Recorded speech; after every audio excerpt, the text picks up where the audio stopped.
నిత్య పూజలివివు నేరిచిననో ప్రత్యక్షమైనట్టి పరమాత్మునికి నిత్య పూజలివివో.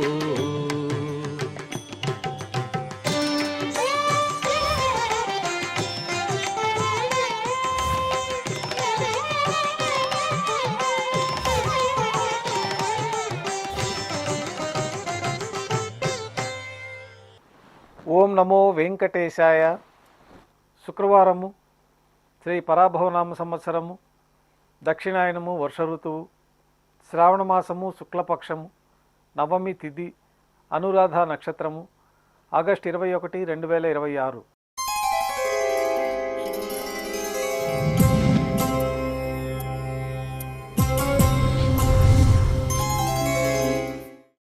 మాధ్యాహ్నిక ఆరాధనలో భాగంగా బంగారు పంచపాత్రలో శుద్ధ జలాన్ని నింపుకొని మూలమూర్తికి, ఉత్సవమూర్తులకు ఉపచారాలు సమర్పించి అష్టోత్తర శతనామావళితో అర్చన నిర్వహించి మాధ్యాహ్నిక నైవేద్యంలో భాగంగా అన్నప్రసాదాలు నైవేద్యంగా సమర్పించి భక్తులని శ్రీవారి సర్వదర్శనానికి అనుమతిస్తారు.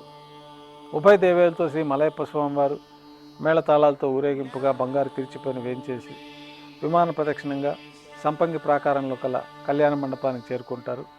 కళ్యాణోత్సవం ప్రారంభమవుతుంది.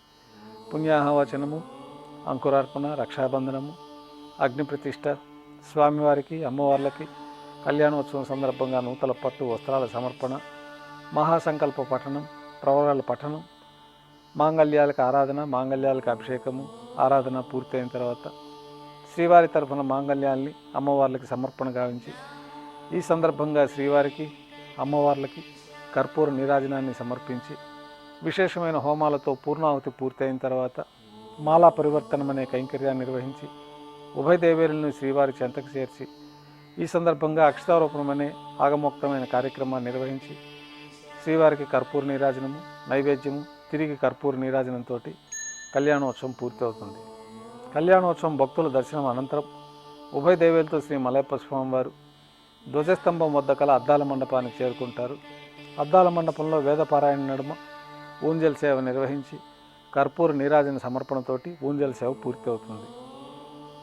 ఉభయ దేవేలతో శ్రీ మలయప్ప స్వామివారు మేళతాళాలతో ఊరేగింపుగా ఆలయం వెలుపుల కల వైభవోత్సవ మండపానికి చేరుకుంటారు.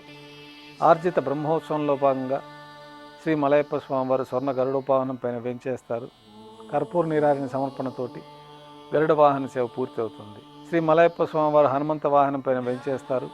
కర్పూర నీరాజన సమర్పణతోటి హనుమంత వాహన సేవ పూర్తి అవుతుంది. పెద్ద శేష వాహనం పైన శ్రీ మలయప్ప స్వామి వారు వేంచేస్తారు. కర్పూర నీరాజన సమర్పణతోటి పెద్ద శేష వాహన సేవ పూర్తి అవుతుంది. ఉభయ దేవేరులతో కలిపి శ్రీ మలయప్ప స్వామి వారికి బంగారు తీర్చిపోయిన కర్పూర నీరాజన సమర్పణతోటి ఆర్జిత బ్రహ్మోత్సవం పూర్తి అవుతుంది.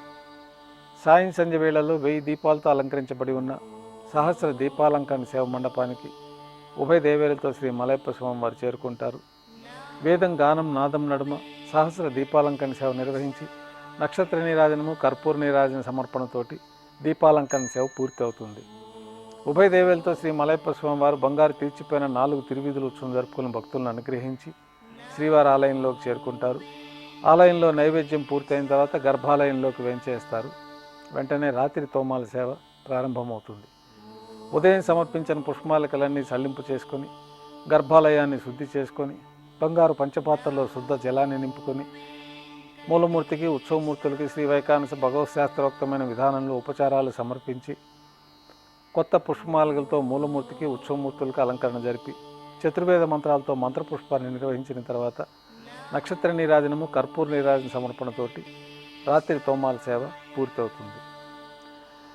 అనంతరం తులసి దళములతో అష్టోత్తర శతనామార్చన నిర్వహించి రాత్రి నైవేద్యంలో భాగంగా అన్నప్రసాదాలు, పన్యారాలు ఘంటానాదం మధ్య శ్రీవారికి నైవేద్యంగా సమర్పించి తిరువీస నైవేద్యం పూర్తయిన తర్వాత భక్తులని సర్వదర్శనానికి అనుమతిస్తారు.